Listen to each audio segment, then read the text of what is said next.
So a very good morning to everyone. Thank you for taking your time out to be with us today. So today I'll be sharing on cybercrime affecting children. So the scope of my presentation will be what is cybercrime. I'll cover how to surf the internet safely. I'll also be touching on cyberbullying and also the common scams affecting children, such as e-commerce scams, phishing, social media impersonation scams, and I'll also be touching on some resources as well. So cybercrime in Singapore. So how do you define cybercrime? So in SPF, we define it as a crime where a computer is a target or is used as a tool to commit an offense. So we generally categorize them into two types. One is the traditional crimes, which are committed using computers or the internet. So these are crimes that I think we're all very familiar with, be cyber extortion, internet love scams, China official scams, or even e-commerce fraud. And the second type is high-tech crimes, where the computer network and data are the target itself. So it could be defacements of sites or hacking or even malware. So moving on, how do we actually surf the internet safely? Now, in current times, children have greater access to mobile phones and the internet. And with them spending more time online, it's imperative for us as parents to be more vigilant and monitor their activities closely. So according to a CNA report in 2018, when they did a survey, now 3 in 4 youngsters said they have been bullied online, and almost all victims did not inform their parents about it. Okay, so it is a cause for concern. And while social media is a great, wonderful place to make new friends, it's also a place where hackers, sexual predators, and con men all hang around waiting for the right opportunity to prey on unsuspecting users. So these bad actors get their ideas from the posts of victims to prey on them. So for example, you see over here a person sipping coffee, sharing a regular hangout place, a frequent hangout place, or a Twitter post being home alone. So it's literally announcing to the entire cyber world what they're doing, where their regular hangouts, that they're home alone. So all these compromise safety, and it's made worse when victims add friends indiscriminately and share such personal information on their social media accounts. And these bad actors will learn more about victims through such posts, become their friends, gain their trust, and may do harmful things when it's least suspected. So it's very important what is being shared online. So I'm sure many of us can't live without our smartphones, our gadgets, our computers. In this day and age, we message, we surf, we watch TV, learn, network, everything with a touch of our gadgets. And it has also made us, while we have very good access to information, it has also given us the potential to be opinion shapers, change makers as well, right? So with whatever we post online, we can also become very famous or infamous, depending which way it goes. Okay, we can also become predators or even fall prey to people with less positive intentions. So it's while internet has grown and social networks have also grown at a very extraordinary rate, we have to be very mindful of sharing responsibly, as well as the kind of personal information that we share and put out there. So if we wish to be on social media, we wish to be very active, what can we do to prevent ourselves from being easy targets? So this acronym think is very useful for sharing, even with for children and adults alike. So for example, think whatever you're going to post, is it going to be true? Or is it going to be false? Is it going to be helpful? Is it going to be illegal? Is it going to be something that is really necessary? Is it going to be kind? Okay, so all this is very useful for you to think through when you post something online.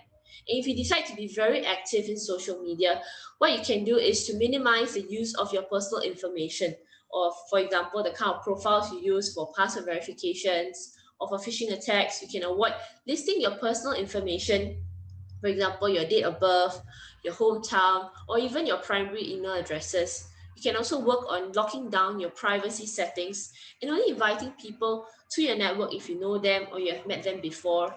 And again, be very careful of what you post and what you say, because whatever you post online is permanent. It's basically your digital footprint. Okay, so using this acronym think to think before you publish or post something is useful because irresponsible posts may lead to public shaming or even cyberbullying. So what exactly is cyberbullying? So it's an act of hurting a person or a group using digital platforms. So you can do this through your text messages, your photos that you go on social media or forums, and where people can view and share content. And cyberbullying comes in so many different forms in this age. It could be in the form of harassment, where you send rude or someone sends you rude, offensive messages via SMS or even through your social media accounts. It could be through impersonation, where they actually try and be you on a social account and then maybe they post some offensive contents. It could be through doxing, where they also where they publish your personal information, or for that matter, they publish someone else's personal information or pictures or contacts or even employment details with the intention of harassing them. Okay, it is an offense under the Protection from Harassment Act. So, for example, when you see posts where they post a person's identity or information on a site or on a common thread of conversation online, and then where others have called for the person to be identified, so he can be attacked or threatened. So that's also a form of cyberbullying as well. So this is an infographic from Today Online to show the different cyber risk that our children are being exposed to at different ages. So just to highlight a few points, you will actually notice that cyberbullying scores the highest for both children aged 8 to 12 as well as teenagers aged 13 to 19 years of age. And in terms of being exposed to sexual content and cyber threats, you realize that teenagers also form quite a significant percentage. So these are the few things that as parents we can also take note of when we want to look out for the well-being of our children. Now, like everything else, cyberbullying also has its side effects. So what are the adverse effects? It has very negative physical and mental health problems that it can have on children. It could come in the form of anger. They could feel sad. They could feel a sense of loneliness, depression. You could see perhaps a poor academic performance in school. And cyberbullying is very damaging because messages spread very fast across multiple platforms, right? Over the internet. And because of the virtue of the nature of it, of how fast it can spread over the various platforms, it makes it harder for victims to walk away from the issue. And it's harder when traces are hard to remove from the internet itself. And another key point to note is that cyberbullying not only affects victims, but they also affect aggressors as well. How? Now, aggressor is more likely to engage in aggressive behavior in their relationships or even have criminal convictions. So, there are certain common signs that parents can actually look for in their children to determine if they could possibly be victims of cyberbullying. So some common signs is probably a sudden change in personality, in confidence, or like I mentioned earlier, very sharp decline in your academic performance, or even they stop using their phones or their laptops, or even they use it more than usual. Or they could even be very secretive about their digital life and on their online activities. They could also perhaps display certain troubles in sleeping or eating. So while these signs do not exactly confirm if they are victims, but it would suggest that the children, the victims, actually require help. And this will be a telltale indicator for parents to actually step in to go and engage with children on the issues that they could possibly be facing. So next, I'll just touch on some legal implications of cyberbullying. So like I mentioned earlier, there are various ways that cyberbullying can actually occur, and it really varies from situation to situation depending on how it was done, who is involved, and the mode, the method of delivery, etc. So these are just a few for sharing. So some implications include defamation, unlawful stalking, or criminal intimidation, where, for example, they threaten to cause harm or they want to do something they are legally not allowed to do, or they threaten to post certain perhaps nude pictures, or there's transmission of obscene images electronically. So these are the kind of implications that we have in place to actually uh, to protect these children of a tender age as well. So what do we do if we have someone who is a victim of cyberbullying? So these are a few things that we can look at. So the first thing is, of course, to empathize. It's one of the first few actions that we can take. We should not dismiss the situation. We should talk to the victim, your child, to understand the situation and acknowledge the help in coming forward to seek help. Okay. Next is to evaluate, to really stay calm and assess the severity of the bullying. Would it be a situation where a parent's guidance would suffice, or do the authorities need to step in? Next is saving of evidence by taking screenshots of perhaps conversations or photos. This would be very useful if you decide to pursue the matter with the authorities moving forward. The fourth point is on empowering. So for less severe situations, you may talk to your child, talk on ways to deal with the situation. Is it something that's happened in school where you can check in with the school, or is it something that the parents can just step in and handle? So it's about evaluating again and monitoring the child on the severity of the situation. And of course, if the situation persists, to actually inform the authorities about it. So next, I will touch on the common scams affecting children. Okay, so the first one would be e-commerce scams. Now, this involves the non-delivery of goods or services after payment. So basically, like in the example shown over here, victim saw a gaming console at a very cheap price and transfers the money to the seller before receiving the goods. Okay, and then after that, the seller becomes uncontactable and the item was not delivered.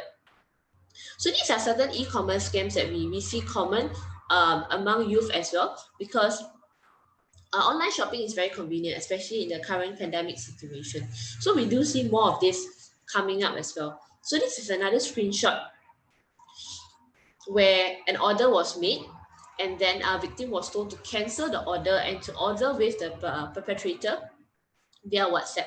So this is why we were actually encouraged to make payment on the delivery or on the e-commerce platforms itself, instead of making such COD payments, or even having to engage in such conversations with bad actors and end up being victims of e-commerce scams. So what are some red flags? The first, I think, would be the very cliche, too good to be true, it's probably a scam. It is, all right? So that's one of the major red flags. Another one is a lack of information on the product. Maybe they don't have, unlike a very authentic website where perhaps they will actually reflect the specs, the cost of the product, etc. It could be a lack of information of the product itself. Or another one, like similar to the screenshot I shared earlier, where the seller insists on other methods of payment and they want to transact off the platform itself. Okay, that is another major red flag. So a precaution to take would be to complete the transaction via the platform itself and do not agree to bank transfers before delivery. And where possible, to actually insist on cash on delivery or use the in-platform payment system, such as Carousel Protection or even Shopee Guarantee.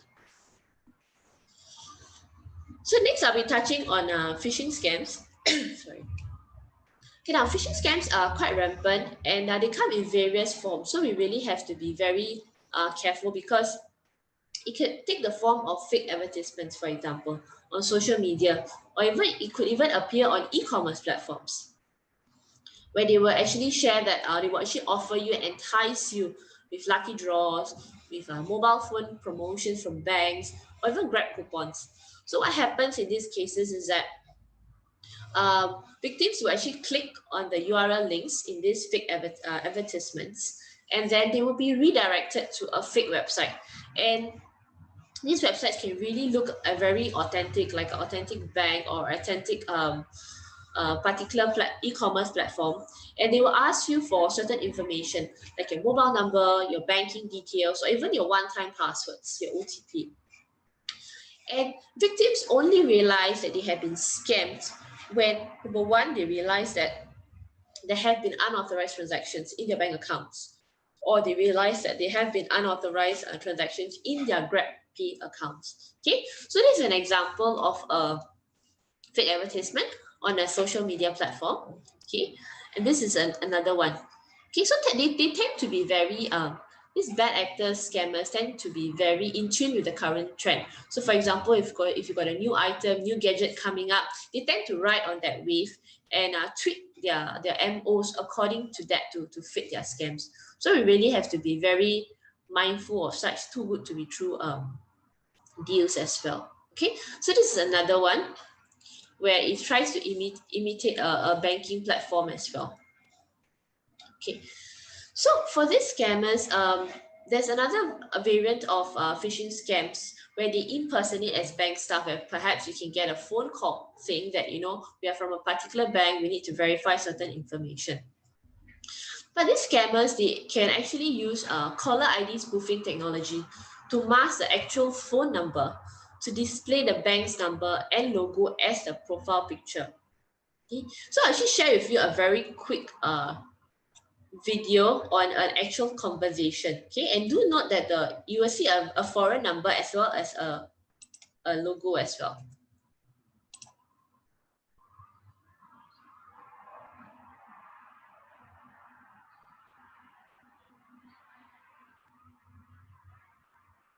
Okay, so as we can see, they will ask certain information, and these should be red flags for us to not provide certain information, because banks do not call us and ask for such information as well. And to work around this problem of spoof numbers, since April this year, all incoming international calls will be prefixed with a plus sign. Okay, so we should really be vigilant when we actually receive such calls, and we check those local spoof ones. So these are real screenshots of messages received by victims of phishing scams. So as you know, even your children at a very young age, perhaps, or even as they are youth, they could probably have their own banking accounts, and they could possibly receive such phishing SMSs as well, claiming to be from banks or claiming to be from alert SMS that, you know, their banking account has been suspended due to security reasons, or they have set up a digital token. Okay, or you know, they will send you an SMS saying that your account has been blocked. So these are all the various ways that they try to reach out to you to request for personal information. And this is why we should really be very mindful and not share such information. And you will realize that in these SMSs, they will also provide you with a contact number to call. So do not respond to these contact numbers. And if you actually wish to verify, you should verify back with the bank's official website on the main hotline to call in to check if there is really such an issue with your banking account. So some prevention measures is, of course, like I mentioned, do not click on the URL links provided in text messages or even in unsolicited emails that you may receive. Okay, always verify the authenticity of the information with the official website or sources. And if you have any fraudulent credit or debit card charges to your bank, report them immediately and cancel your card. So again, I want to reiterate about possible messages or calls that you may receive from people impersonating as bank staff. Okay, or even calls that you get from certain phone applications like WhatsApp, IMO, and Viber. So the thing about these calls is that when we receive this kind of calls or texts, there's always a sense of urgency that entice us to take immediate action. So that's how they work around us. So you really have to be very mindful to check back with your respective banks before we actually before we actually share any information with them at all. It's always good to check back with the banks. And lastly, to not disclose any of your banking details, okay, be it your PIN number or even your one-time passwords, because your one-time passwords, your OTPs, are literally your last line of defense for your online accounts. So next, I'll be touching on social media impersonation scams. So scammers, they use compromised or spoofed social media accounts to impersonate as victims, friends, or followers. So this is very common that we see, given that all of us, including our children, all of them have social media accounts. So this is a very important variation or scam to take note. So how it happens is that they could get a text like you see over here, a chat box on the right side of the screen, where a scammer who has compromised a victim's friend's account texts us to request for a handphone number, okay? And then they will ask the victim for certain personal details. Like in this case, they've actually shared that, oh, congratulations, you have won in a lucky draw. Do send me your credit card details and your OTP, you know, and thinking that it's really the friend, generally it's the friend, victims tend to share the details. Okay, so it's a common variant that we see whereby they will ask not just for OTPs or 6-digit codes on the pretext of signing up for various fake contests or promotions from either of the e-commerce platforms. Okay, or they could even ask you for your bank account details, claiming to credit the amount inside. And what happens later is that victims will discover it's a scam when they are either, number one, locked out of their social media platforms, okay, or they discover unauthorized transactions being made in their bank accounts or even in their mobile wallets itself. So again, we should be very mindful to beware of unusual requests that we receive on social media, and never to share our OTPs or banking details with anyone. So another scam that we see is WhatsApp takeover scam. Now, WhatsApp is something a lot of us have, and it's something important to take note. And I think it's a message that we should share with all our family and friends as well. That it's common to in this scam, how it works is that the victim would receive a WhatsApp message requesting for a 6-digit code. Okay, so I'll just share with you. So once they will actually send you a text claiming that, okay, I've sent you a 6-digit code. Sorry. So I've actually sent you a 6-digit code, and do send it back to me. Okay, and then you ask why. Okay, so these are the kind of things that we should be asking. Why do you need such information from me? Okay, so what the scammers do is that they will request this 6-digit code, and after you provide them with it, the victims will lose access to the WhatsApp account. Okay, and scammers can masquerade as victims' friends, colleagues, or anybody, and claim to that this digit was sent to them and to forward to them urgently. So do not respond to such requests via WhatsApp. If you're not sure, you can always check in with the person again in another manner, but do not respond through the WhatsApp app itself, because the WhatsApp account has already been compromised. Okay, so what are the prevention measures that we can actually take? So number one is never to share your 6-digit registration code with others. Okay, and enable 2-step verification. So for WhatsApp, if you log into your WhatsApp account, if you go to your settings icon and you select account, there is an option of 2-step verification. Okay, so once you do that and enter your password, it acts as an additional layer to actually protect the WhatsApp account. So this is very useful for to prevent yourself from being victim of WhatsApp takeover scams. So another thing is, of course, not to share your personal information, and to be very, very cautious of unexpected calls from businesses or even unknown callers that you receive via WhatsApp itself.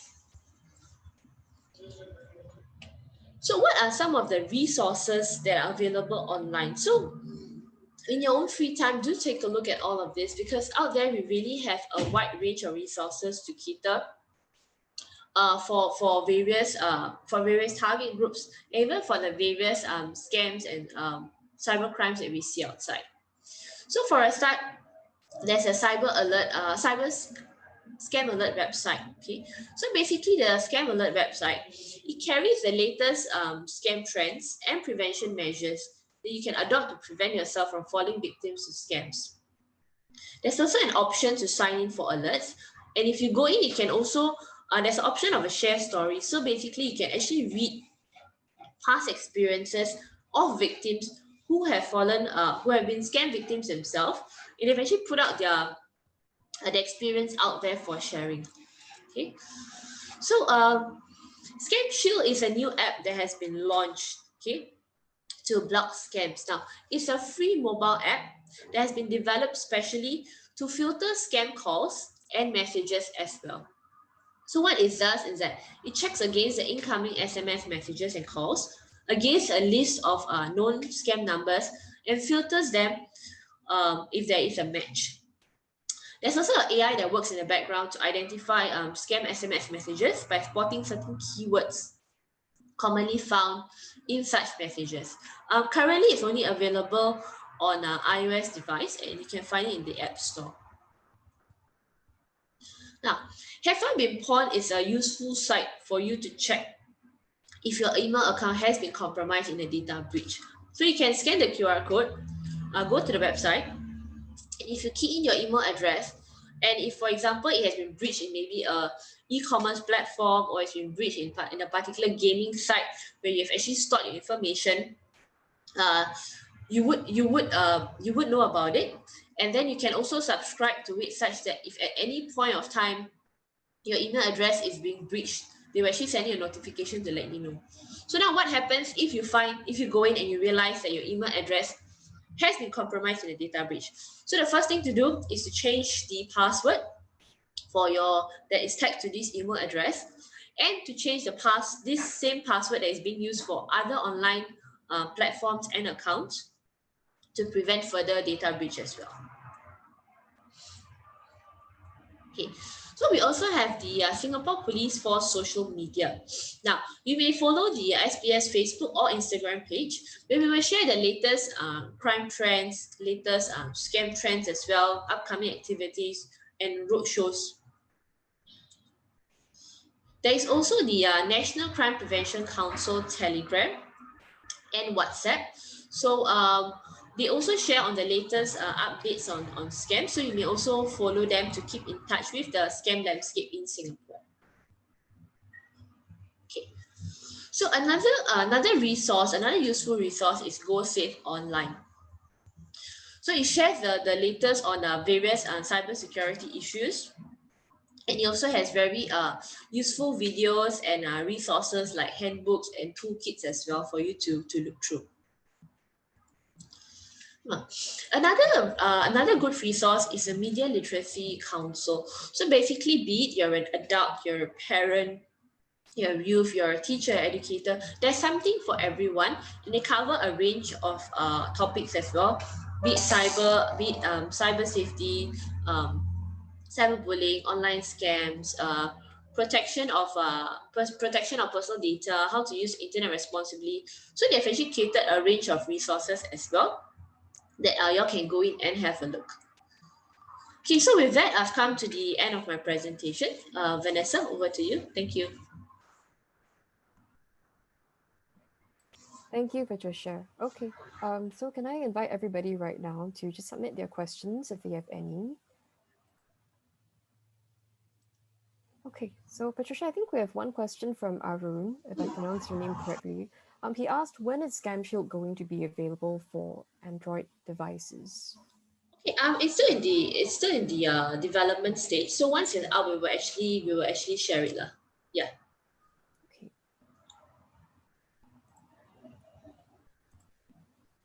No problem. Okay, does anybody else have any other questions? I think I saw one earlier. But yeah, there's an attendee who asked whether or not cyberbullying is a cybercrime. I think you mentioned that earlier. There were a couple of what do you call it, penal codes or something like that. Yes, correct. So like I mentioned, yeah, so like I mentioned earlier, there are various forms of cyberbullying, and depending on the nature of how it's conducted and the parties involved, and the method it was done, the platform, it can constitute the various forms of, it could be cyber stalking, it could be doxing, it could come under various elements of the legislation that it can be pursued with a criminal charge. Yeah, so it really depends on the variation of the cyber act itself. Okay. All right, so we have one more question from Gilbert. He asked, other than bringing the perpetrators to court, is there also a process to help victims seek damages, especially when money is involved, like phone scams, since these cases often involve seniors and their life savings? Would you happen to know anything about So that? it's asking about the recurring of the losses, right? Mm, Okay, so actually it really depends on a case by case basis. So if you actually read the reports, there are certain scam cases that we have our anti-scam center. There's also work to actually come in to actually prevent certain cases from certain to stop certain scams, and also to come in to recover certain losses. So it's really dependent. So the recovery is also dependent on a range of factors, from the time of how fast it was recovered, what was the method used, and stuff like that. So it's really very dependent on the situation and the type of scams itself. But yes, we have cases where we did manage to recover huge amounts of the money that was being lost by the victim as well. So again, it's very dependent on the case itself. okay, I see another question from Gilbert as well. He said he believes Singapore has no registry for sex offenders, like in other countries. So he asked, how can a background check be done if required? Yeah. I believe he's referring to a background check on a person, is it? Yes, I think so.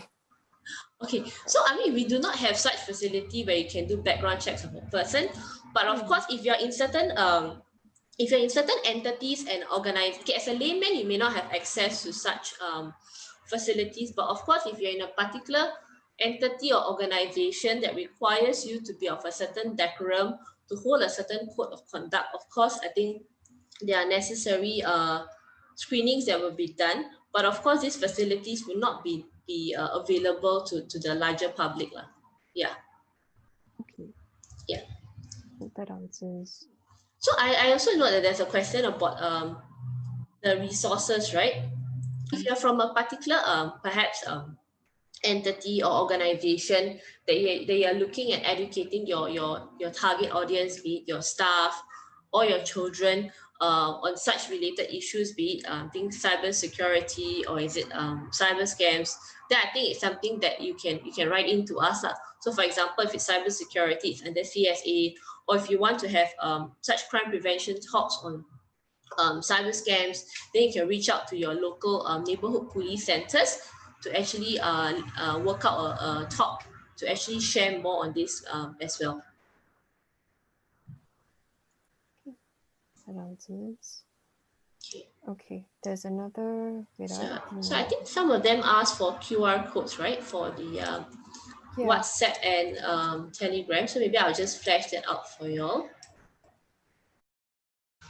Patricia, we have this person who asked, do you consider it a scam when someone sends you a product that is of inferior quality compared to what is shown on the website? Okay. So I think that there are a lot of cases where sometimes they get it different, but it may not be a scam per se. And again, it really dependent on the situation.